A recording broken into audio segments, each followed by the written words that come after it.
type 2 diabetes, hypertension, dyslipidemia, cardiovascular disease, cancer, dementia, fatty liver disease, polycystic ovarian disease, all because of fatty liver, all because of de novo lipogenesis, all because of excessive fructose consumption with a liver that couldn't handle it. Well, I'm excited to have you on the podcast because I've been familiar with your work for some time now. You're an OG in the space. You've got this incredible background in pediatric endocrinology. But let's make the focus of this next hour of the show sugar, because this is a topic that you talk a lot about, the potential health consequences with consuming too much of it. What are, in your eyes, the primary harms to come with the overconsumption of sugar? So the first question is, what is sugar? Because you sort of can't go forward until you're in agreement on what it means. And I will tell you, not everybody has the same definition. So let me describe what I mean. When I use the word sugar, I am talking dietary sugar. I'm talking about sugar in the diet. I am talking about sucrose, table sugar, cane sugar, beet sugar, the stuff you put in your coffee, the crystals. I'm talking about high fructose corn syrup. I am talking about maple syrup, honey, and agave. Those 5 compounds. I am not talking about blood sugar. Blood sugar is blood glucose. That's different. Dietary sugar is a combination of glucose and fructose, basically a 1-to-1 combination. Glucose, for lack of a better word, is the energy of life. Every cell on the planet burns glucose for energy. Glucose is so important that if you don't consume it, your body makes it. The Inuit had no place to grow a carbohydrate. They had no glucose in their diet. They still had a serum glucose level. The reason is because their livers would take the whale blubber and turn the lipids via glycerol into glucose, a process called gluconeogenesis, or the amino acids into glucose, also gluconeogenesis. So glucose is essential, but consuming glucose is not essential. That's a big difference. Very important distinction, because the brain has a minimum requirement of sugar, correct? Absolutely. The brain requires glucose unless it has another energy source, which is even easier to use, and those are called ketones, which is one of the reasons why the ketogenic diet works. One of the reasons the ketogenic diet was developed in the first place, because patients with seizures whose brains couldn't utilize glucose properly, and that's why they were seizing, the seizures would stop when they would get ketones instead. So, yes, the brain needs glucose, but the brain actually functions even better on ketones. Got it. So it's not an absolute requirement. It is an absolute requirement for energy, but the energy can come in 2 different formats. Got it. Now, when you say that dietary sugar is non-essential, does that mean that the optimal amount of glucose that we ingest is 0? So the amount of dietary glucose that we ingest can be anywhere from 0 up to several hundred grams, depending on what kind of diet you're on, whether you're on a carnivore diet, whether you're on a vegan diet. Ultimately, that's not what's causing disease. That's the key. That glucose, that dietary glucose, is not the big problem. It is the other molecule in sugar, which is called fructose. Now, fructose is completely different from that of glucose. The food industry will tell you calories are calories, sugars are sugar. This is their mantra. It's how they get away with poisoning our food, to be honest with you, is by, stating this patently false dictum, which is eminently disprovable in any laboratory or in any court of law. But they keep saying it because it's the only thing they can hide behind, is the idea that, what does it matter? Because if a calorie is a calorie, what does it matter where you get your calories from? the problems of obesity, the problems, you eat too much, exercise too little. Therefore, sugar can be part of a balanced diet, diet and exercise, you are what you eat. If you're fat, it's your fault, don't pick on our calories, go pick on somebody else's calories. All that comes from the notion that calories are fungible and sugars are fungible.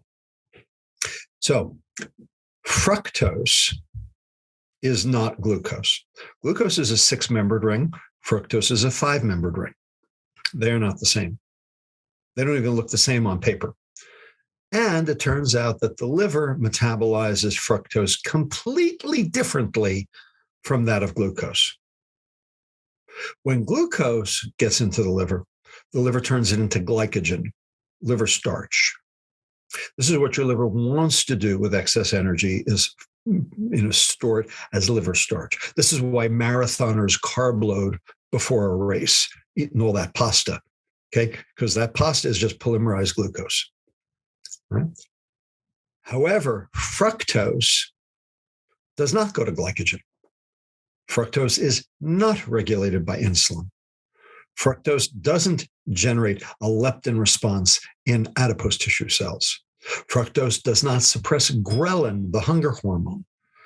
Okay, and fructose, when it is metabolized by the liver, instead of going to glycogen, it goes to fat.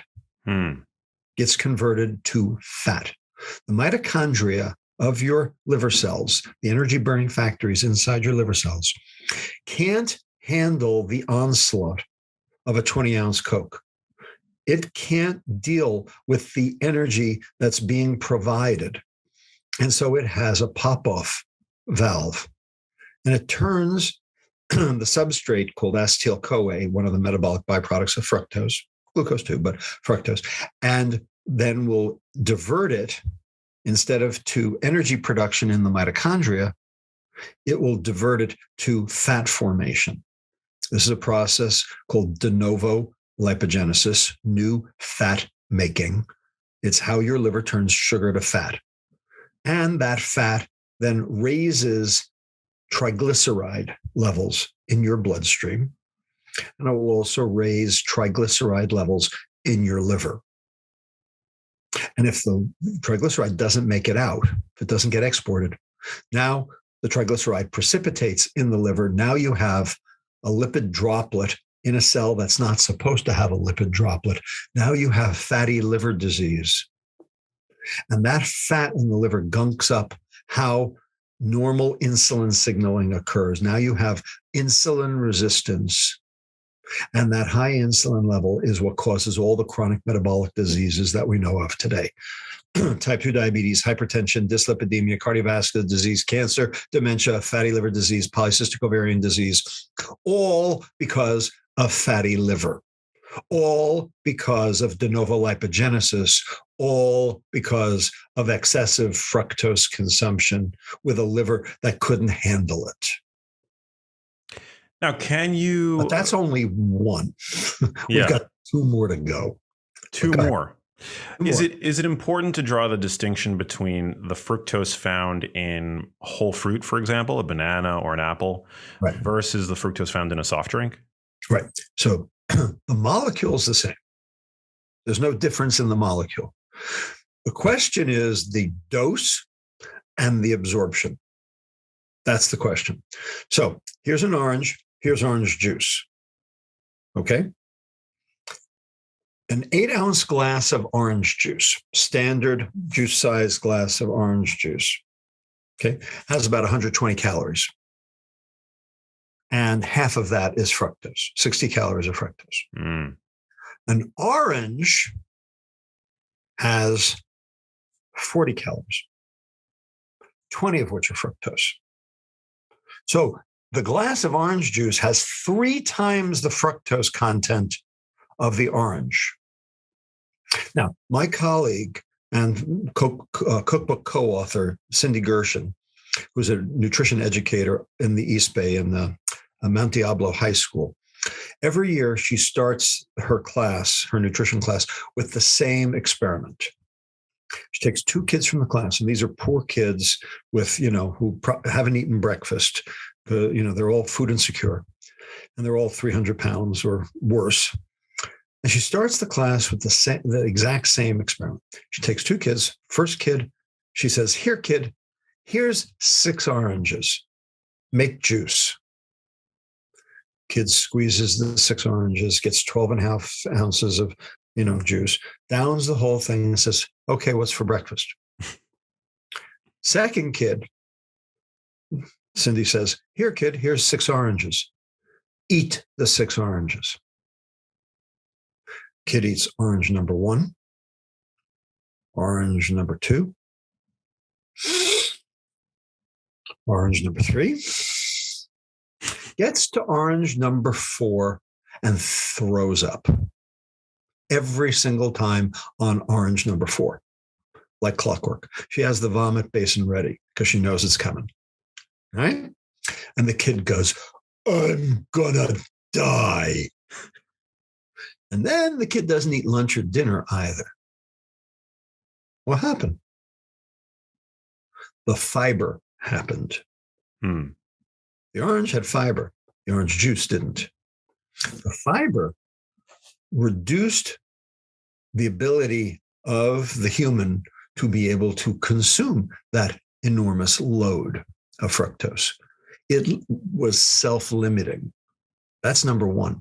Number 2, the fiber, soluble and insoluble, and you need both, and an orange has both. Soluble is pectins and inulin, like what holds jelly together, like orange marmalade, okay? And the other is insoluble fiber, cellulose, like the stringy stuff in celery, and orange has both, okay? The insoluble fiber forms a lattice work on the inside of the intestine, like a fishnet with holes.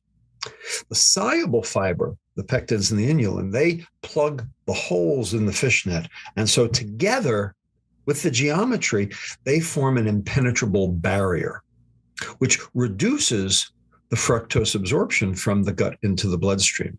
So even though you consumed it, even though it passed your lips, you actually didn't get it. It stayed in your intestine, went further down the intestine. Your liver was protected. You didn't end up having to turn that energy into fat, that de novo lipogenesis, because you didn't absorb it. It goes further down the intestine. And what's in the rest of the intestine that's not in the duodenum? The microbiome, the bacteria. So each of us has 10 trillion cells in our body, but we have 100 trillion bacteria in our intestine. Each of us is just a big bag of bacteria with legs. Okay, those bacteria have to eat something. Well, what do they eat? Well, they eat what you eat. The question is, how much did you get versus how much did they get?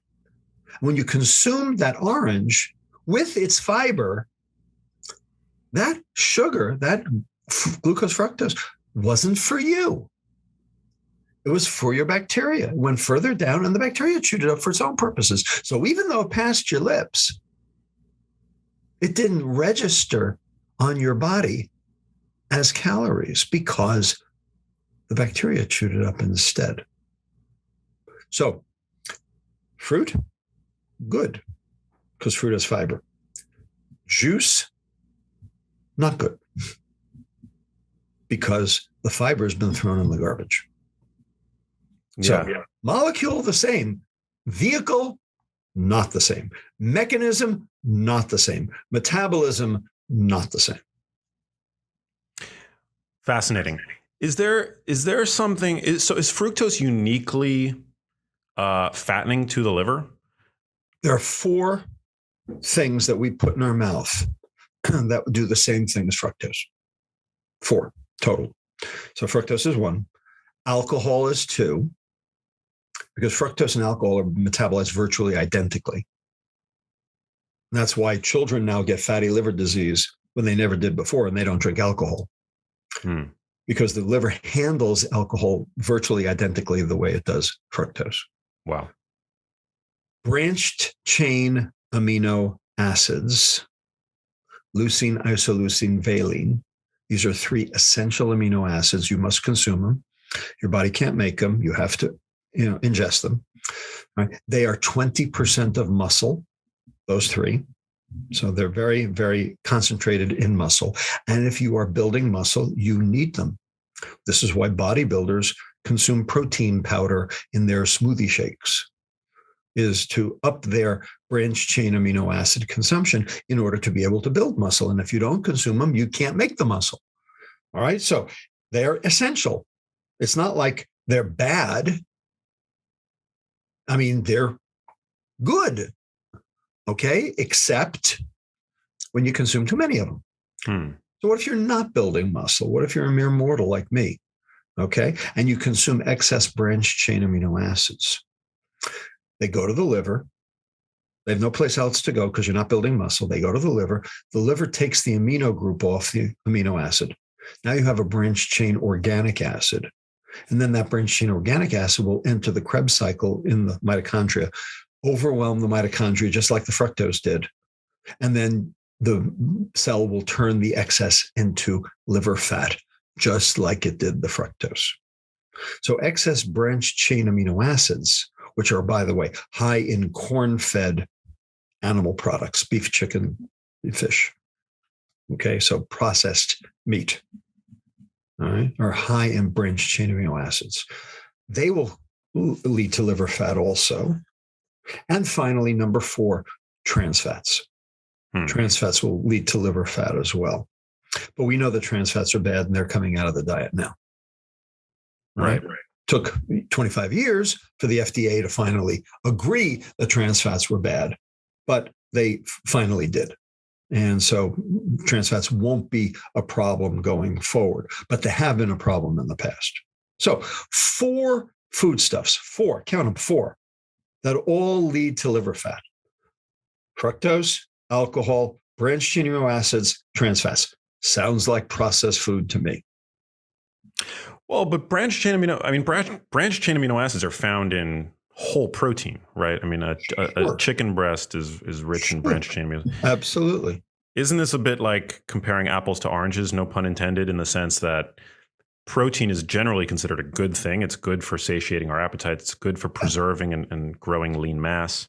Sure, but there are amino acids that are in very low quantity and high demand. Like, for instance, tryptophan. Tryptophan is the rarest amino acid in our diet, and we need lots of tryptophan because tryptophan is the precursor to serotonin, and serotonin is necessary for normal gut functioning and normal brain functioning.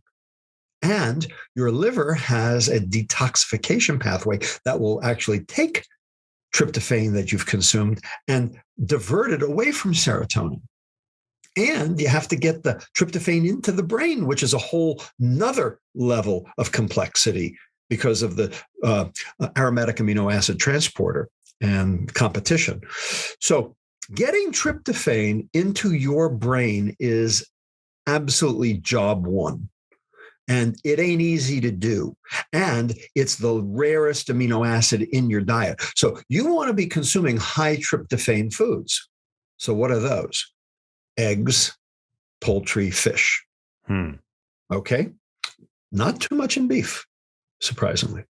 Okay. So, not exactly the same.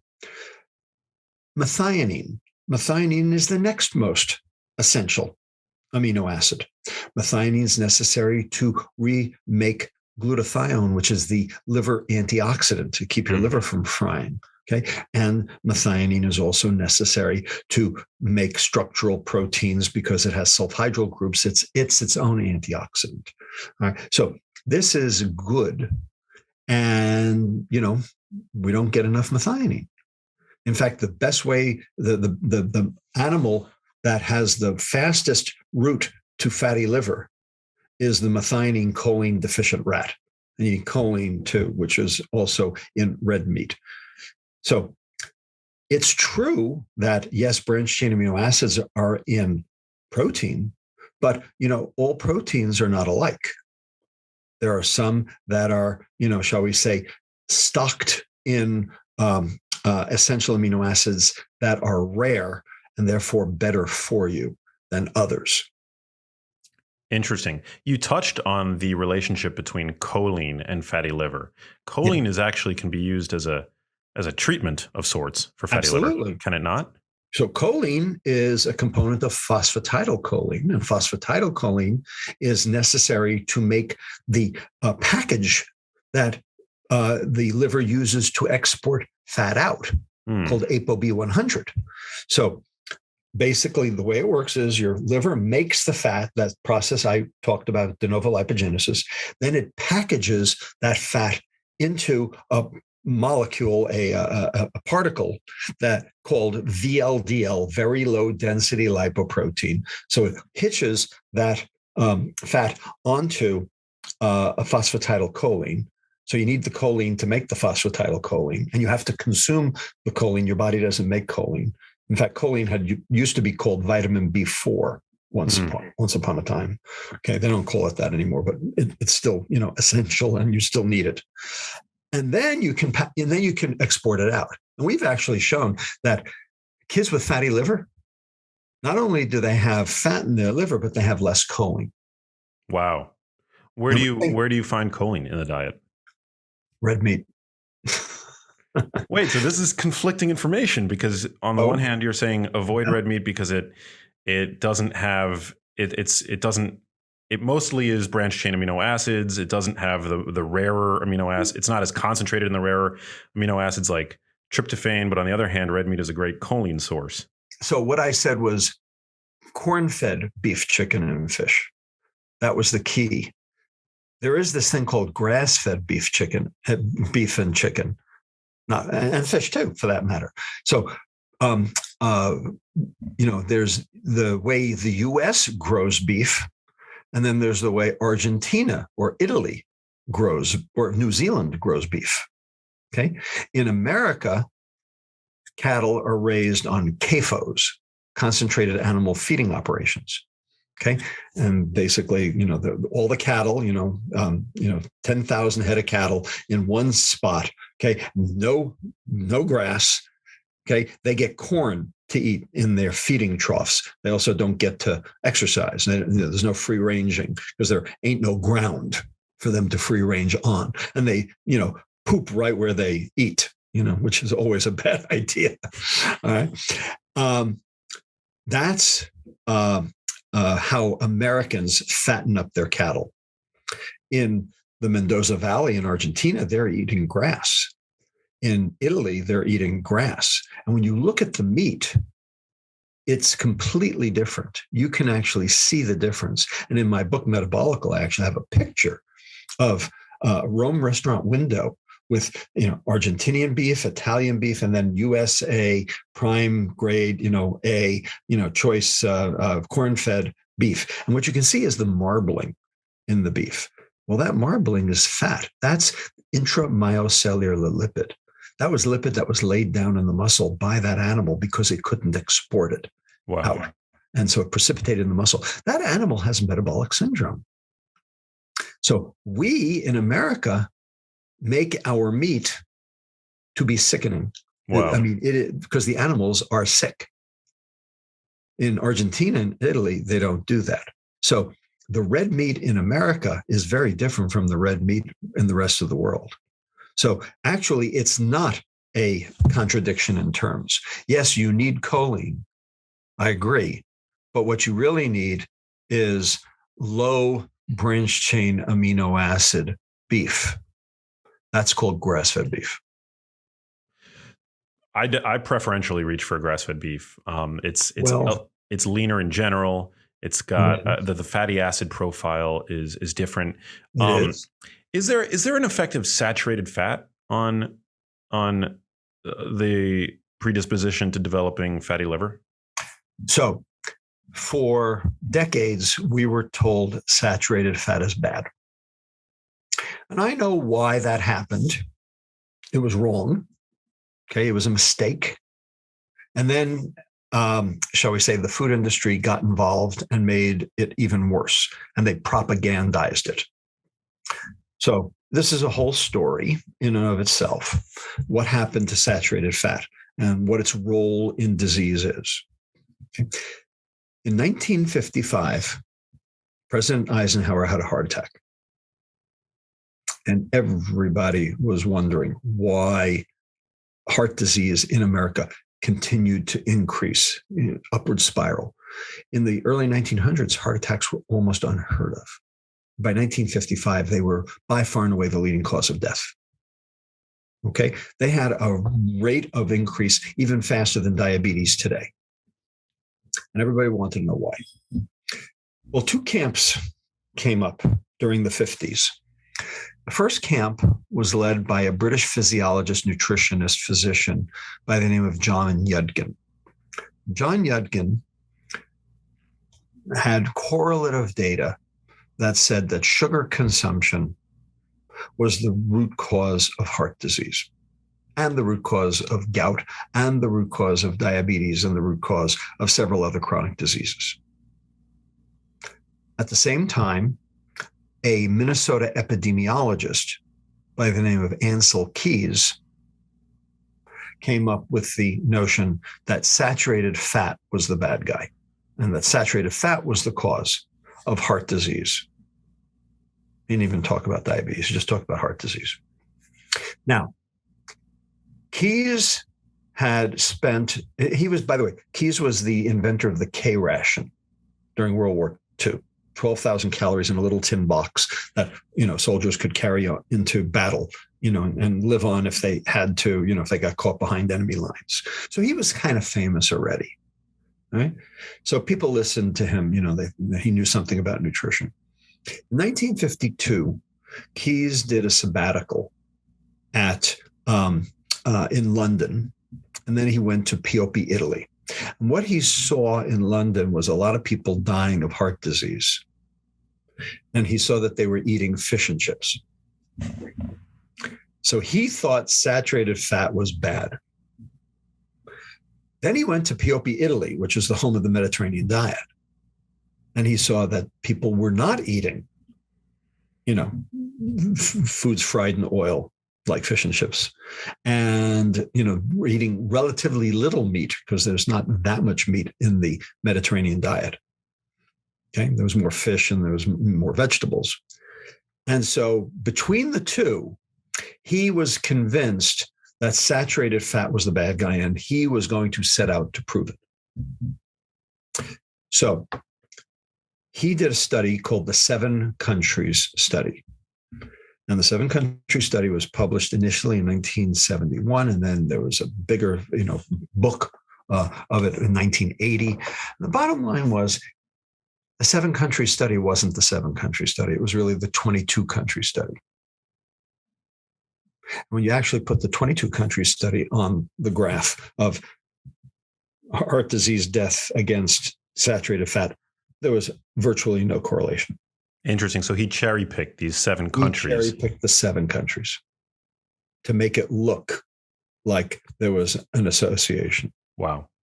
Now, these two guys, Keys and Yudkin, duked it out over the course of the 60s and 70s. Ultimately, Keys won and Yudkin was thrown under the bus. Now, why did Keys win? 3 things happened in the 1970s that, where Keys emerged the victor and Yudkin, was relegated to the dustbin of history. 3 things. First, Brown and Goldstein, scientists at UT Southwestern in Dallas, discovered this molecule called LDL. And they discovered the molecule, the receptor for it, called the LDL receptor. And they showed that children with a disorder called familial hypercholesterolemia, where they had cholesterol levels up in the hundreds, 300, 400, 500. Okay. These kids died at age 18 of heart attacks. So they were convinced LDL was a bad guy. And I'm not here to tell you LDL is a good guy, but, they were sure LDL was the bad guy for this reason. Later on, other doctors, other scientists showed that LDL goes up when you eat dietary fat. And then finally, epidemiologic studies in the late 70s showed that LDL levels in large populations correlated with risk for heart disease. So if dietary fat's A and LDL is B and heart disease is C, what we learned was, well, A leads to B correlates with C. So A must lead to C. Therefore, no A, no C. Get rid of the dietary fat, lower your LDL levels, and heart disease will go away. And Keyes won. And Yudkin got thrown under the bus. And that was the last anybody had heard of John Yudkin. They even took his office away at University of London. Wow. Okay. He was completely discredited and truly relegated to the dustbin of history and died in ignominy in 1995. How ridiculous. Now, as it turns Tough life. A does lead to B, and I don't argue that. Dietary fat raises your LDL. I don't disagree with that. And you know what? LDL levels do correlate with heart disease, but at a hazard risk ratio of 1.3, which is not very tight. That's not a robust effect, to say the least. In fact, the public health community says it has to be 1.3 or greater for us to even be worried about it. And it came in at 1.3. Doesn't it? I thought it had to be 2 or over. It has to be at least doubling. No, well, if you're going to do tobacco, yeah, that has to be 2 or over. 1.3 is something public health officials say, becomes a public health concern. 1.3. Bottom line, we have since learned that the logistics of that argument were just completely wrong. Yes, A can lead to B, can also lead to D, E, F, G, H, and I, never come back to C. And we also learned that the contrapositive of an argument is not no A, no C, it's no C, no A. So it didn't even make sense on logistical grounds.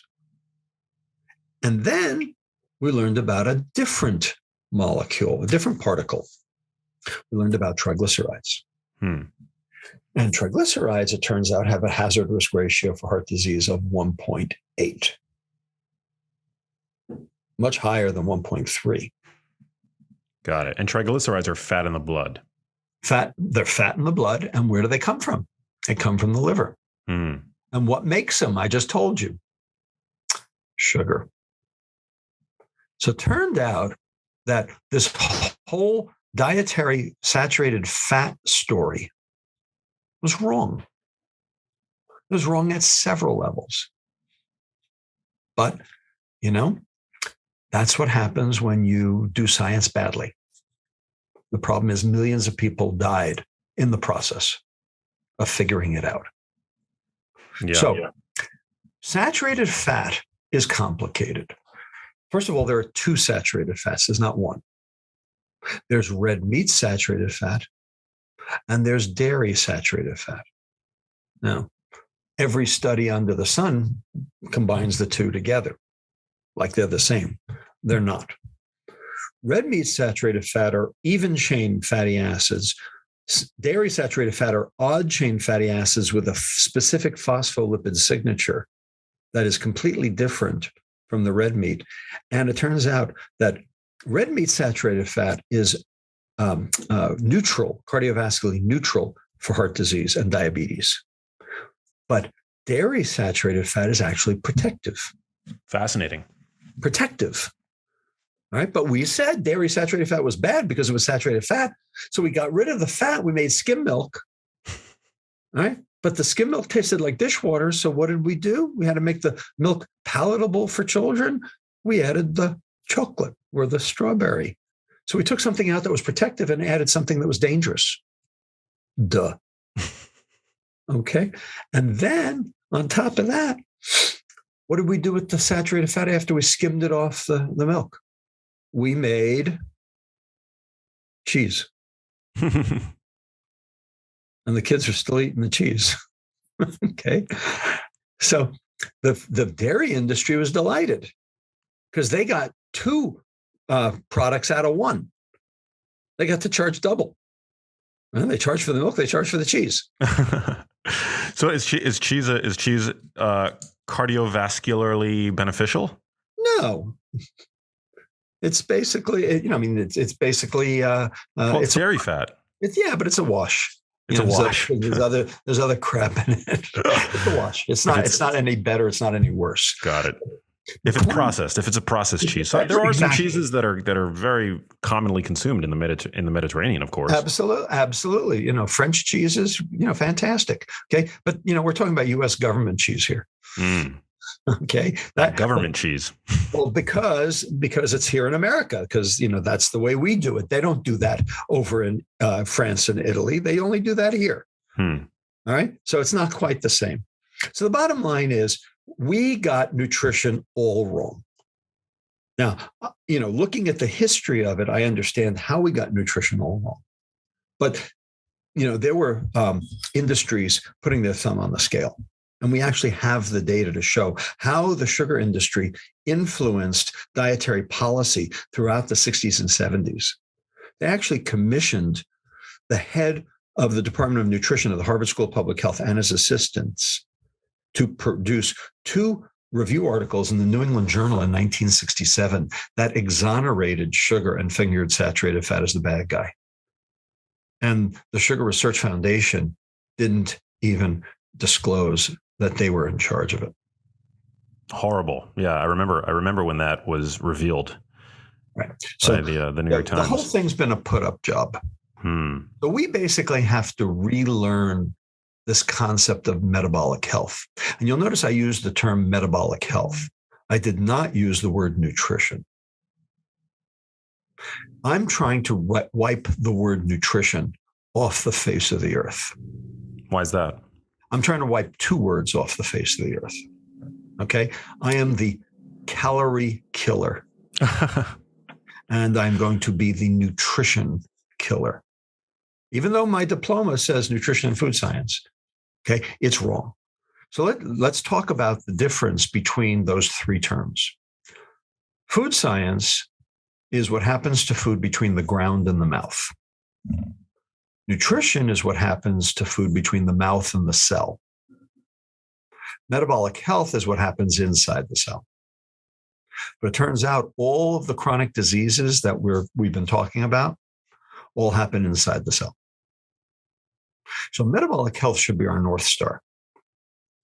And that's science. That's not nutrition, because nutrition is math. It's adding up a bunch of columns of, this nutrient or that nutrient. And yes, it meets RDA requirements or, whatever. Garbage. Total, complete BS. That's what went wrong. This notion that you could actually add up columns of figures and figure out what was going on. This is very reductionist. Well, metabolic health can be reductionist too. So I don't want to, I'm a reductionist. Okay. But I'm a reductionist with some science. It's a little bit different.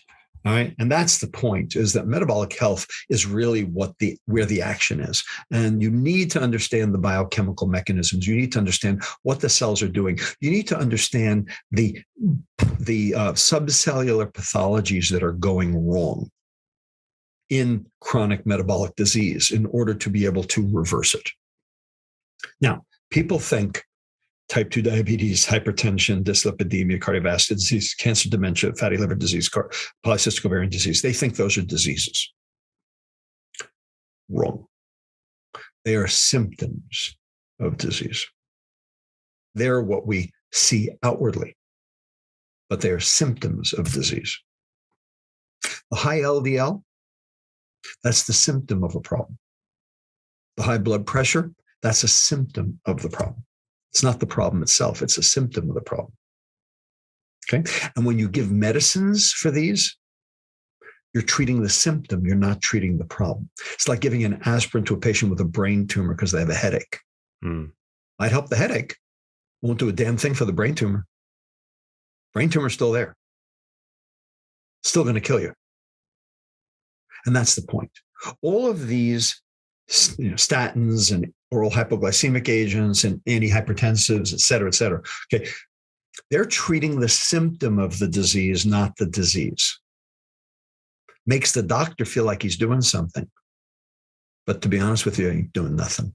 And I know because I'm a doctor. So what about calories? I mean, I'm a big stickler for food quality, and and I personally don't count or track my calories, but some would argue that calorie counting is a tool that can allow you to eat whatever it is ultimately that you want and still achieve improved health? Garbage. Total trash. Again, and it's for the same reasons. I'll give you 5 reasons that calories are garbage. All right, ready? 1, you like almonds? Love them. Good. I do too. 160 calories in almonds. Okay. You eat 160 calories in almonds. How many of those calories do you absorb? I'm guessing not 100%. Well, like what percent? Let's 70%. No, that's about right. You eat 160 calories, you absorb 130. Wow. Where'd the other 30 go? And you poop them out. No.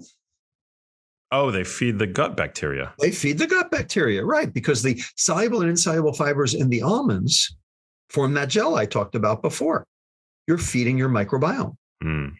So even though it passed your lips, even though it registered as a calorie eaten on your balance sheet, you didn't get it. Your bacteria did. And it's a good thing your bacteria did, because you got to feed your bacteria, or your bacteria will feed on you. It will actually strip the mucin layer right off your intestinal epithelial cells, denuding them. And now you've got bacterial apposition on top of your intestinal epithelial cells, secreting cytokines and lipopolysaccharides, causing those cells to shrivel up and exposing the spaces in between the intestinal epithelial cells that are normally blockaded by these proteins called tight junctions. But now you've got big wide spaces, and now junk in your intestinal lumen, the bacteria, and your poop basically will be able to traverse from the intestinal lumen into your bloodstream because of this phenomenon called leaky gut.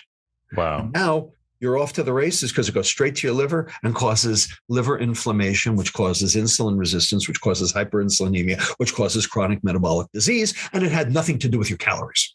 Fair. Problem number 1. Problem number 2, protein.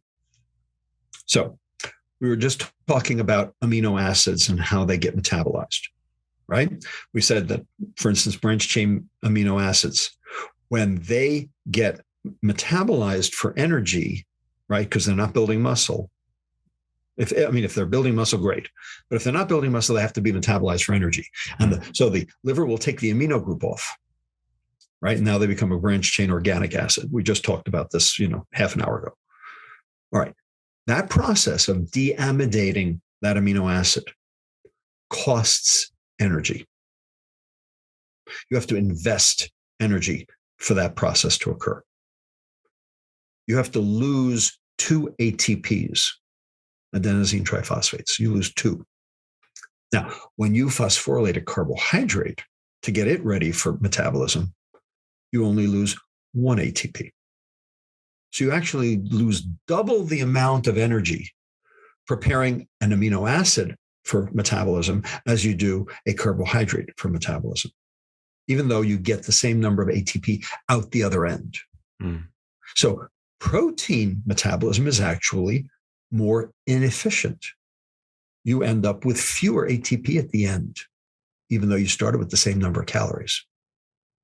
So a calorie is not a calorie, because if it was a protein, you're not going to have as many ATP. Therefore, you're not going to have as much energy. Therefore, you're not going to be able to lay down as much fat.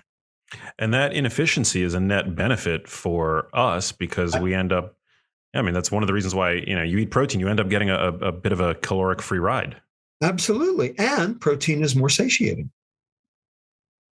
So calorie is not a calorie. Number 3, over here we have omega-3 fatty acids. Anti-inflammatory, anti-Alzheimer's, save your life. Single best thing you can put in your body, bar none. Over here we have trans fats, the devil incarnate, consumable poison. Okay, seriously, like the worst thing you can put in your body. Okay, best thing, worst thing. They're both 9 calories per gram, because a calorie is not a calorie, because they have other functions other than being calories. And finally, fructose and glucose. And glucose, as I said, is the energy of life, and fructose is completely vestigial and causes liver fat and insulin resistance. So you really want to tell me that worrying about calories is where you want to go? No, worrying about metabolic health is where you want to go. And it has nothing to do with calories. Another example, alcohol. Alcohol's 7 calories per gram. Okay, fat is 9 calories per gram. So if calories are important, then you would say that drinking alcohol is better than eating fat. Is it? Definitely not. Ethanol is a toxin. So excuse my French, but F the calorie. I love it. Is sugar uniquely fattening? So when we talk about fattening, you are talking about obesity, right? Obesity. There are 3 fat depots in your body. 3. The first one is called subcutaneous fat, or big butt fat, or does this bathing suit make me look fat? Never answer that question. Right? That's the fat you can see. Fructose is not uniquely responsible for subcutaneous fat. That can be from glucose, that can be from fatty acids, that can be from protein, that can be from virtually anything that has a calorie. Okay, subcutaneous fat is all about how high does your insulin go. Okay, and different foods can make that happen. Fructose being only one of them. There's a second fat depot. It's called visceral fat or big belly fat. And it turns out big belly fat is much more metabolically dangerous than the subcutaneous or big butt fat. You know, the whole apples pears thing. You know, the apples, you know, with the big belly, you know, that's much more metabolically worrisome. Why is that? Because the fat that comes that gets stored in the viscera, in the omentum, in the belly, when it gets broken down, it goes straight to the liver through the portal vein. When the subcutaneous fat breaks down, it goes into the systemic circulation. So the liver doesn't see the onslaught. Wow. Okay, it's called the portal system. And there are 2 portal systems in the body. This is one of them. Right? Insulin also goes straight to the liver via the portal system. It does not go into the systemic circulation because the liver is the primary target. It's the primary target of the visceral fat. It's the primary target of insulin action. It's the primary detoxification organ. The liver is where it's all at. And so the goal is to keep the liver healthy, protect the liver. That's the goal. Okay. And that's where fructose falls down because it's basically hurting the liver directly. Right. And then finally, the liver fat is the third one. And that's what we just talked about. So fructose is uniquely dangerous for liver fat, which is the worst fat, the most dangerous fat. How many kilos of subcutaneous fat do you have to gain before you start getting sick? About 10, 22 pounds. How many kilos of visceral fat do you have to gain before you start getting sick? About 2 to 3 kilos, about 5 to 7 pounds. How many kilos of liver fat do you have to gain before you start getting sick? A half a kilo. Wow. So liver fat is way worse than the other 2. And fructose is uniquely positioned to cause liver fat formation, which is why now 45% of all Americans have it. Is there sort of a schedule of where we tend to accumulate fat when on a hyperenergetic diet? I mean, does our subcutaneous fat silos, do those fill up first and then we get the visceral fat and then we get the liver fat? Right. Is there sort of an order of operations? Normally that would be the case, but it depends on the patient. That's one of the things that distinguishes, for instance, African Americans who can store way more subcutaneous fat from, say, Asians who can store way little subcutaneous fat. That's why African Americans can become, basically get to a BMI of about 35 before they start getting sick. Whereas Asian Pacific Islanders, start getting sick at around a BMI of 25. So certain populations with certain genetic backgrounds can look lean and be sick. Wow. That's right. And it's called TOFI, TOFI, thin on the outside, fat on the inside, real medical term, 1,500 Medline citations. Wow. So that's the key to this whole thing is it's not the fat you can see, it's the fat you can't see. And particularly the fat in the liver that you can't see. That matters in terms of metabolic health. But like I said, all the things we've been talking about so far, that's only one problem. We got 2 more to go. So the second problem is the aging reaction, known as the Maillard reaction or the browning reaction. It's the reason you paint barbecue sauce on your ribs before you put them on the grill to get that nice caramel browning color. Well, it turns out we're all browning all the time. Okay. Browning is fact of life. Okay. The only way not to be browning is to be dead. But the browning reaction is the aging reaction. The faster it runs, the quicker you die. And it turns out that glucose causes that browning reaction. Any carbohydrate will cause the browning reaction, but fructose does it 7 times faster. Wow. And every time that browning reaction occurs, you've released a reactive oxygen species, a little hydrogen peroxide, an oxygen radical, which can damage other cells. And so fructose is uniquely lipogenic, and it's also makes more oxygen radicals and engages in this Maillard reaction more. This is basically aging. This is pro-aging. Absolutely. So basically, sugar is the cause of wrinkles. Sugar is the cause of cataracts. Okay, that's all glycation and oxidative stress, just what we described. And then third, fructose is addictive, and glucose is not. Interesting. So the area of the brain that controls reward, known as the nucleus accumbens, it's like right over here. Okay, it lights up with fructose. When you consume glucose, it doesn't light up. When you consume fat, it doesn't light up. When you consume protein, it doesn't light up. It only lights up with fructose and caffeine. Those 2 are addictive. We know caffeine's addictive. That's old news. Okay, but fructose does it too.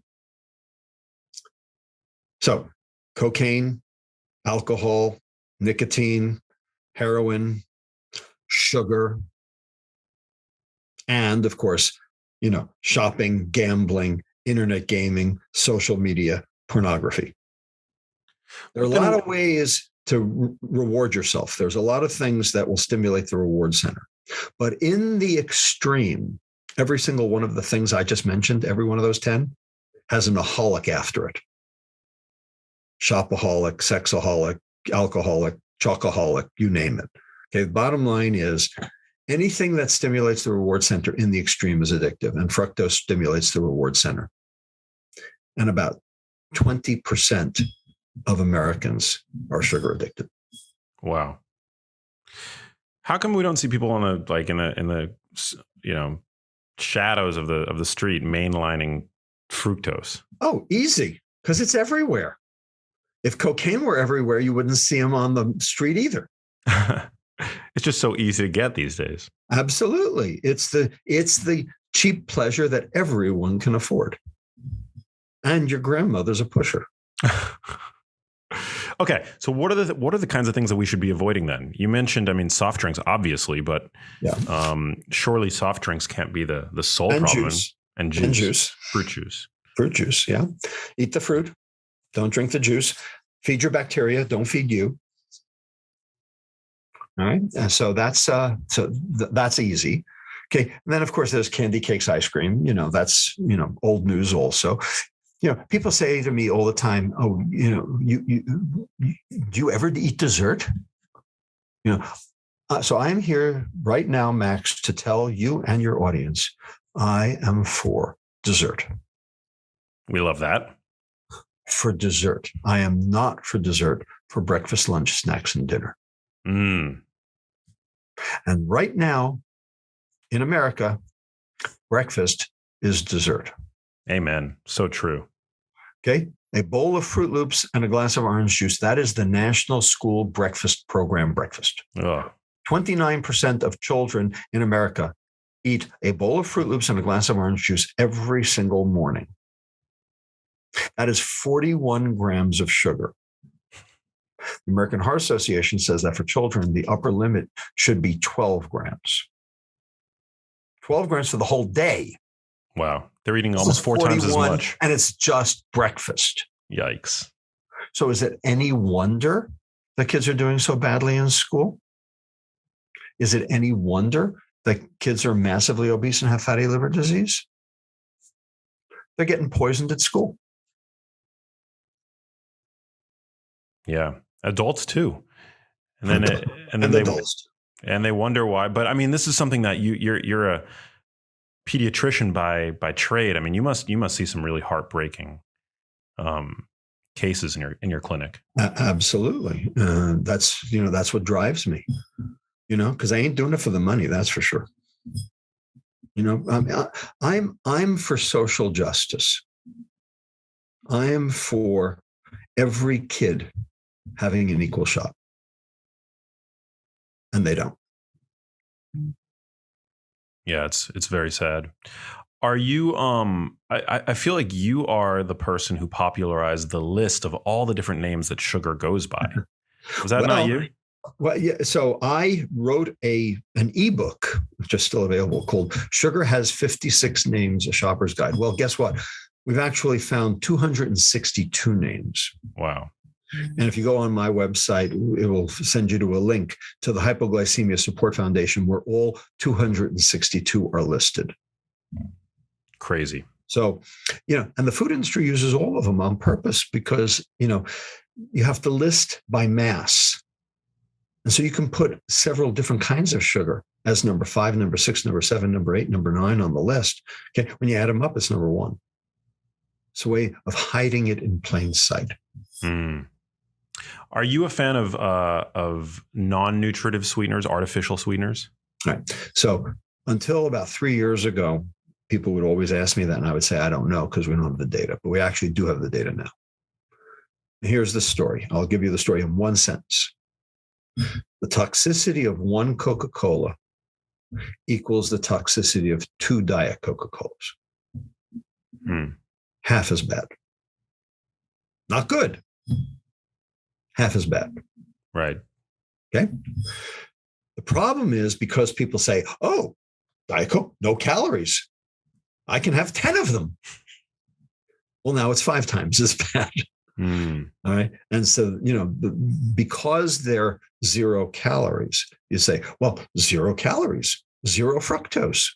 What's to worry? Well, it still generates an insulin response, number 1.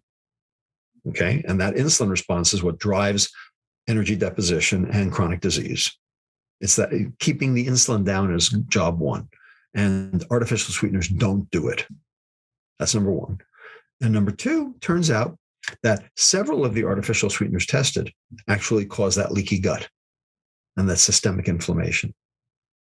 So there are no studies, 0 studies anywhere in the world that show that using diet sweeteners to substitute for sugar actually improve metabolic health. Yeah, I mean, and you're an endocrinologist, so I mean, this is definitely your wheelhouse.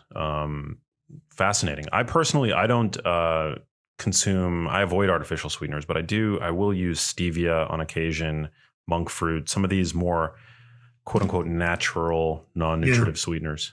I got it. Would you rather consume, like for dessert, for example, would you personally rather consume something with a little bit of sugar or something with a non-nutritive, like a stevia-based sweetener? So what I say is dessert should be safe and rare. Okay. I'm for dessert. Okay. But do you have to have dessert every day? Have dessert once a week. Make it a treat, make it special, and make it, dynamite. Make it like the best dessert. Okay. Homemade desserts where you can control the amount of sugar taste way better than a store-bought dessert across the board. All right. So by all means, have that dessert. Just don't have it every friggin' day. Hey, if you like that video, you need to check out this one here, and I'll see you there. Eating your food in the right order during a meal. So veggies first, proteins and fats second, and starches and sugars last. And if you eat your food in this order, you can reduce the glucose spike by up to 75% and the insulin spike by up to 40% without having to change what you're eating.